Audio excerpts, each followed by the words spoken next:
kunut itu madzhabnya Abu Hanifah, bukan madzhabnya Mbah Ahmad Dahlan. Apa ndak kunut itu madzhabnya Abu Hanifah, bukan madzhabnya Mbah Ahmad Dahlan. Kita kunut itu madzhabnya Imam Syafi'i, bukan madzhabnya Mbah Hasyim. Ini semuanya masih dalam bingkai ilmu. Adzan qabla subhi juga riwayatnya jelas. Tidak adzan ya sudah perilaku kita sudah jelas. Dulu Mbah Mun sering didik kita gitu. Saya sering dengar cerita kalau dulu Pak Arif Fakhruddin begitu hormat sama Mbah Ali, apalagi zuriyahnya Mbah Azhar Basir, karena beliau dulu ngaji di Termas. Dulu itu nggak ada masalah karena semuanya dianalisis pakai ilmu. Tapi sekarang pakai identitas, yang kunut itu NU, yang nggak kunut Muhammadiyah. Berarti Abu Hanifah itu Muhammadiyah, Imam Syafi'i itu NU. Berarti Imam Syafi'i itu ya anak buahnya Ki Miftahul Ahyar kira-kira gitu, karena anak buahnya Pak Said Akil. Kan terus jadi repot. Dulu kita ini pengagum ilmu, bukan pengagum perbedaan. Sehingga di sini yang saya kagum dari sekian ceritanya Mbah Ali Maksum, supaya kitab ini to the point, supaya nggak lama-lama karena waktunya juga. Nanti kalau kemalaman ini kena semprit ini sudah. Ini diantara yang diceritakan Bali itu unik. Imam Syafi'i itu sering tawassul, sering wasilah sama siapa itu? Abu Hanifah. Ini sudah tak petakan, saya baca yang sensitif lah. So yang ini ya.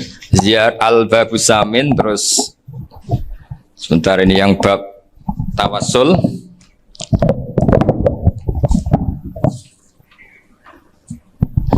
Ini di sini halaman 90, mungkin santri-santri kerap ya bisa ngecek lagi di kitab Hujjatul Ahli Sunnah. Ketika cerita tawassul, di antara yang diceritakan Mbah Ali Maksum adalah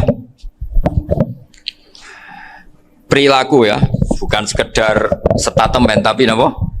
Perilaku. Perilakunya Imam Syafi'i atau ahwalnya kalau bahasa halusnya, yang selalu ke makamnya Abu Hanifah untuk tawassul.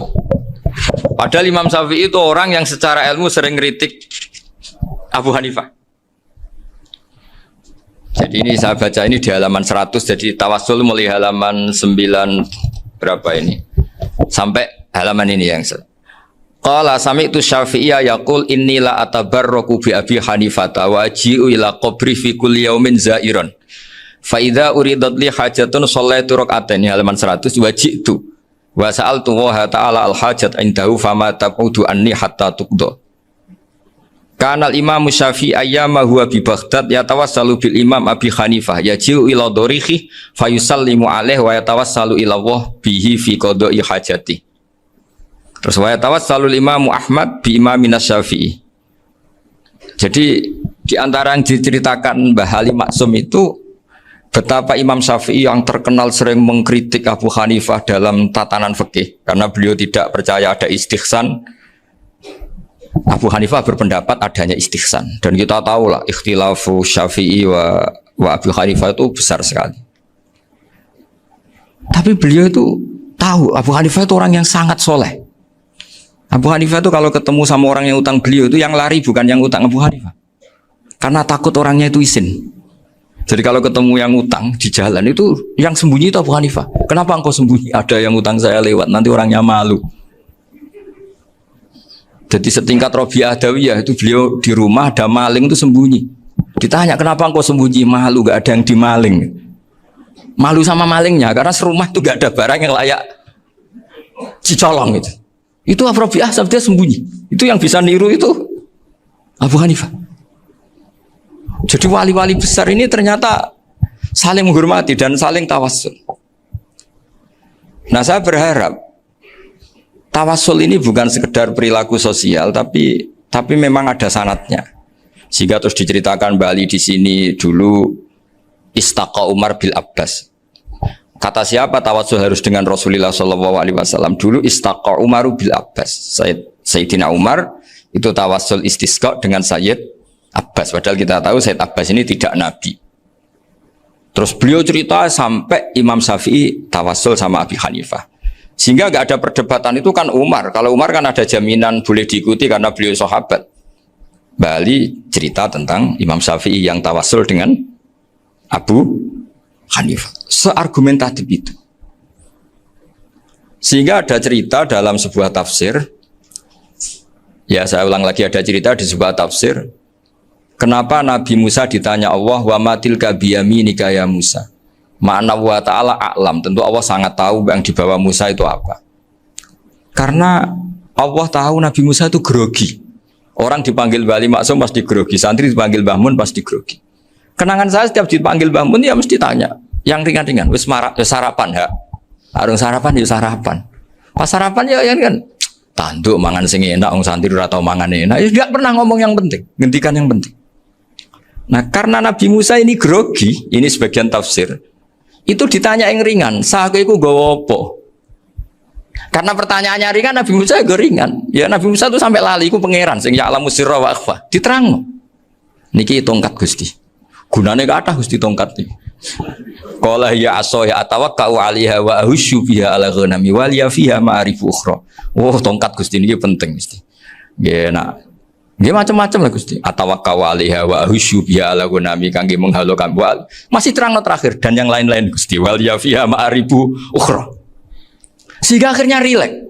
Karena Nabi Musa terus ngerti.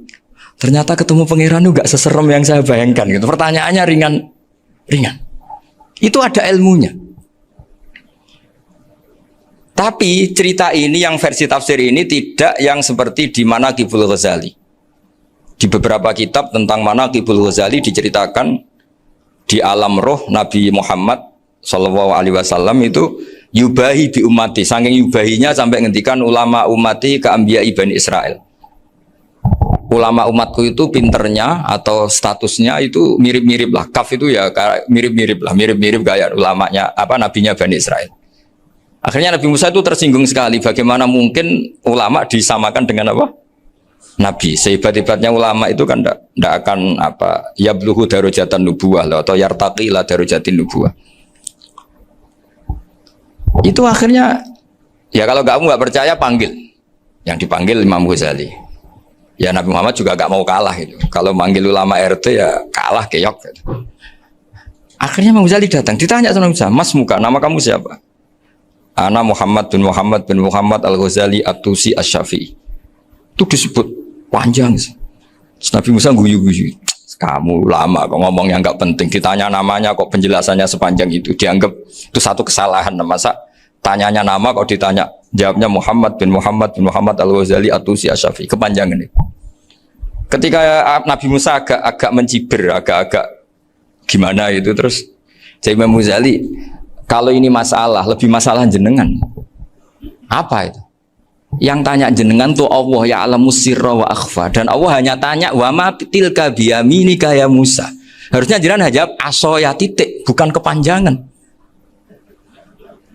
Atawakkau 'alaiha wa syubha itu kepanjangan. Allah tanya yang di bawah kamu itu apa?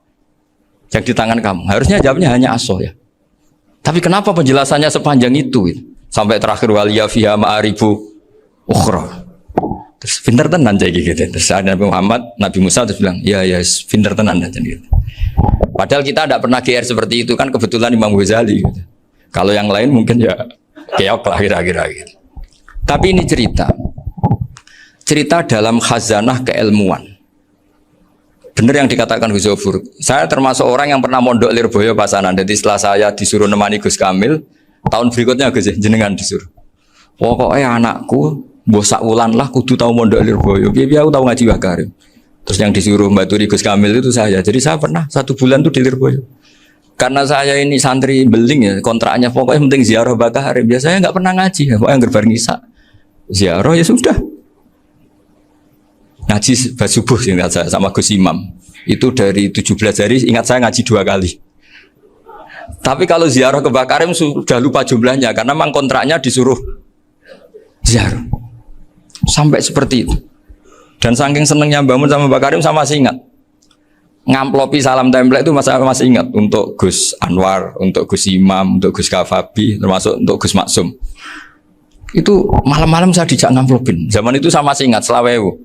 Zaman itu kos 1 bulan itu 13.000. Jadi kira-kira kalau 25.000 itu untuk kos 2 bulan. Jadi saya krusnya itu pakai kos. Saya masih ingat Mondok Sarang itu kos 1 bulan 13.000.